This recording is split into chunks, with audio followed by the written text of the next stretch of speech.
Good morning to all students. We are pursuing our first lesson, constitutions and its function.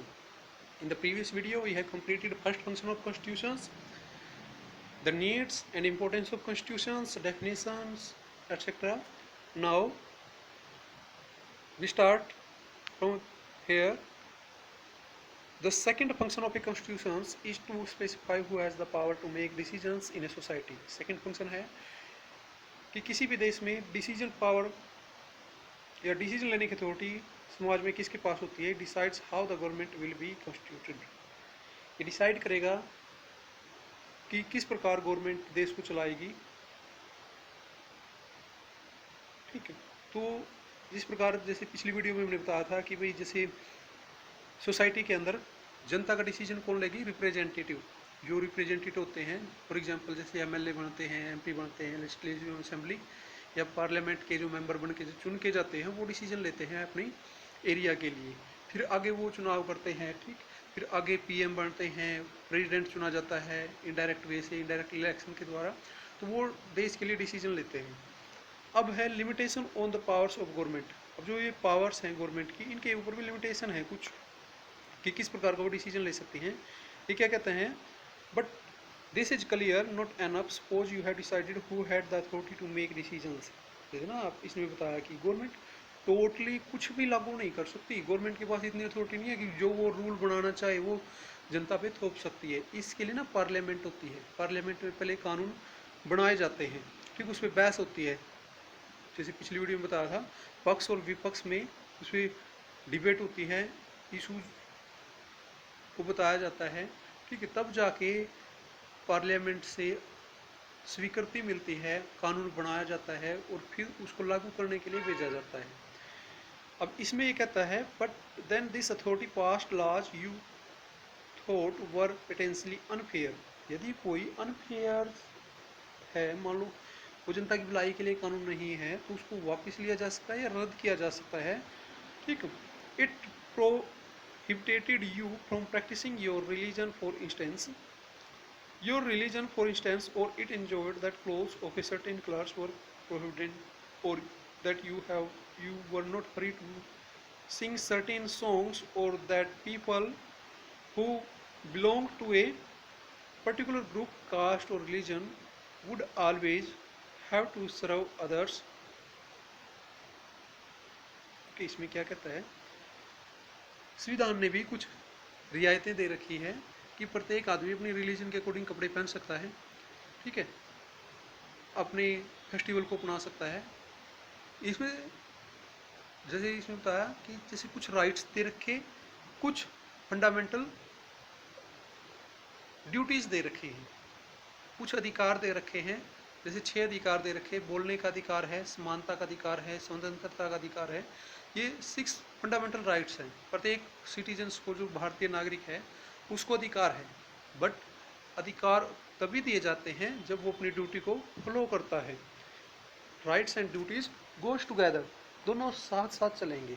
यदि अधिकार है बोलने का, तो ऐसा न बोले जो दूसरे को नुकसान पहुँचाए. ये आपकी ड्यूटीज है. ठीक है, अब आगे ये कहता है, would not be allowed to retain any property और the government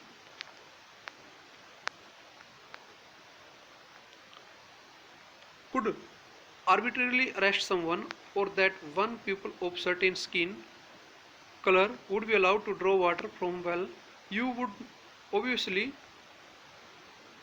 think these laws were unjust and unfair, and even though they were passed by a government that had come into existence based. अब ये क्या कहता है, देखो इसमें ध्यान से देखेंगे. ये क्या कहता है कि सरकार ने बहुत सारे कानून ऐसे बनाए हैं जो सभी के लिए समान हैं. कुछ लोगों को शायद वो अच्छे ना लगे. ठीक है, जैसे बेसिकली ड्यूटीज़ दे रखी है कि कोई भी व्यक्ति दूसरे के रिलीजन पे इफेक्ट ना डाले, दूसरे के फंडामेंटल राइट्स को इफेक्ट ना पहुंचाए. जैसे इसने एग्जांपल दिया कि भाई जो कोई भी व्यक्ति कुएं से पानी ले सकता है, लेकिन कुछ लोगों को, जो कुछ स्पेशल सेक्शन या कास्ट से रिलेटेड थे, दूसरे लोगों को जाने नहीं देते थे. ठीक है, जैसे मंदिरों में नहीं जाने देते थे, तो कानून क्या कहता है कि कोई भी कास्ट रिलीजन सभी व्यक्ति बराबर हैं। ठीक है, किसी भी आदमी को किसी भी रिलीजन इंस्टीट्यूशन में जाने से नहीं रोक सकता, किसी भी फेस्टिवल को मनाने से नहीं रोक सकता। ये हमारे संविधान ने अधिकार दे रखे हैं। ठीक है, अधिकार दे रखे, प्रत्येक व्यक्ति कानून की नज़र में बराबर है, इसमें कोई भी डिस्क्रिमिनेशन नहीं किया जाएगा, सभी व्यक्ति बराबर हैं। तो संविधान के अंदर सभी राइट्स हैं, बट इसके साथ ड्यूटीज भी दी गई हैं कि कोई भी व्यक्ति किसी दूसरे व्यक्ति को नुकसान नहीं पहुंचाएगा किसी भी तरीके से। आगे ये कहता है, अब थर्ड फंक्शन है,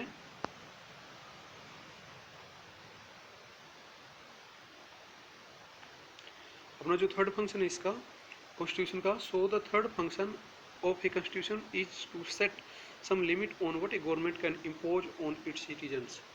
तीसरा जो फंक्शन है संविधान का वो ये है कि एक देश की सरकार को संविधान कैसे कंट्रोल करता है।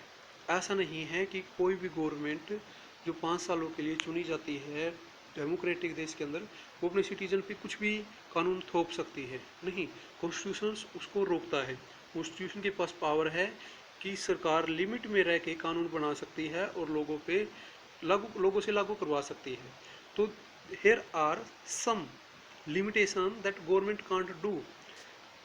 It is controlled by constitution। विधान गवर्नमेंट को ऐसा करने से रोकता है। कई बार गवर्नमेंट अपनी मनमर्जी से लोगों पे, जनता पे टैक्स लगाना चाहती है या कुछ ऐसे कानून बनाना चाहती है जो जनता के लिए ठीक नहीं है, अनफेयर है, उनको हमारा संविधान रोकता है।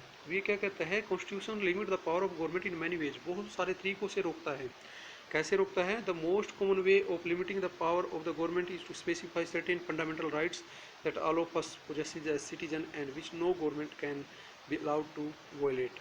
किसी भी देश की गवर्नमेंट के पास पावर नहीं है कि वो बेसिक जो फंडामेंटल राइट्स होते हैं आदमी को, उनसे वंचित कर सके। The exact content and interpretation of these rights varies from constitution to constitution.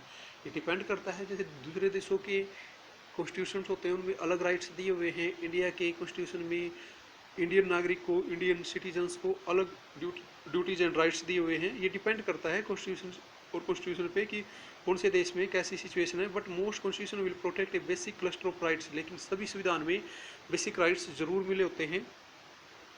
Citizens will be protected from being arrested arbitrary और फॉर नो रीजन। किसी भी नागरिक के पास अधिकार है कि बिना किसी कारण को उसको गिरफ्तार नहीं किया जा सकता, और कोई भी गवर्नमेंट उसको बिना किसी कारण के गिरफ्तार नहीं कर सकती। This is one basic limitation upon the power of government. Citizen will normally have the rights to some basic liberties. प्रत्येक देश के नागरिक के पास कुछ बेसिक लिबर्टीज होती हैं, कुछ आज़ादी होती है उनके पास। टू फ्रीडम ऑफ स्पीच, बोलने का अधिकार होता है, freedom of conscience, freedom of associations, freedom to conduct a trade और बिजनेस, कोई भी अपना व्यापार खोल सकता है, सभी को समानता का अधिकार है, बोलने का अधिकार है। ठीक है, in practice the rights can be limited during times of national emergency. हाँ, ये ज़रूर है कि जैसे देश में राष्ट्रीय इमरजेंसी लागू होती है, कोई इमरजेंसी आ जाती है, तो उस टाइम पे इन अधिकारों का हनन किया जा सकता है, इसको वंचित किया जा सकता है कुछ टाइम के लिए। कुछ टाइम के लिए ऐसी सिचुएशन आती है जब देश में कोई राष्ट्रीय आपदा आ जाए या कोई ऐसी सिचुएशन आ जाए, उस टाइम पे लोगों को कंट्रोल किया जा सकता है, इन राइट्स से वंचित किया जा सकता है। And the constitution specify the circumstances under which the rights में बी विड्रॉल। ये राइट्स लिए जा सकते हैं किसी भी इमरजेंसी के टाइम में। ओके स्टूडेंट्स, ठीक, यहाँ तक आपको करना है।